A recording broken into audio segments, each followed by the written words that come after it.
Subscribe করুন Keshpur news আর সব সময় থাকুন খবরে। আমরা আছি জনগণের সাথে, জনগণের পাশে। গতকালই নির্বাচন কমিশনারের নির্ঘণ্ট বেজে গেছে। পূর্ব কর্মসূচি মেনে শনিবার পশ্চিম মেদিনীপুর জেলার ঘাটালের নিমতলা মোড় থেকে বিবেকানন্দ মোড় পর্যন্ত রোড শোতে উপস্থিত ছিলেন রাজ্যের তৃণমূল কংগ্রেসের যুব সভাপতি তথা ডায়মন্ড হারবারের সাংসদ অভিষেক ব্যানার্জি। এই দিন ঘাটাল সেন্ট্রাল বাসস্ট্যান্ডের ময়রাপুকুরের কাছে পথসভার মাধ্যমে শেষ হয় এই রোড শো। উক্ত সভায় উপস্থিত ছিলেন জেলা সভাপতি অজিত মাইতি সহ সমস্ত বিধায়ক থেকে শুরু করে তৃণমূল জেলা নেতৃত্ব। এই দিন রাজ্যসভার সাংসদ মানস ভূঁইয়া বলেন 50 থেকে 60,000 মানুষ এই রোড শোতে অংশগ্রহণ করে।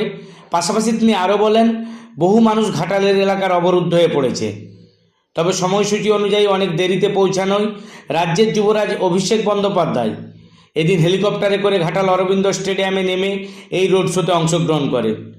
এই দিন হুড খোলা গাড়িতে চেপে রোড শো করলেন যুবরাজ অভিষেক বন্দ্যোপাধ্যায়। ঘাটাল থেকে শান্তনু পানের রিপোর্ট, কেশপুর নিউজ।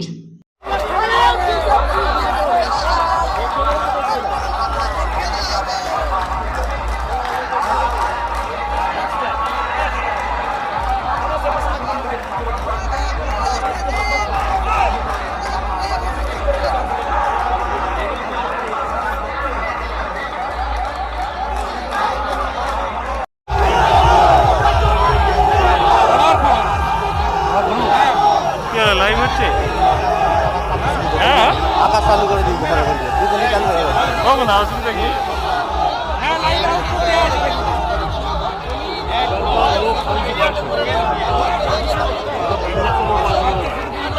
দেড় লাখ ছাড়িয়ে 3 লাখ হচ্ছে এখন।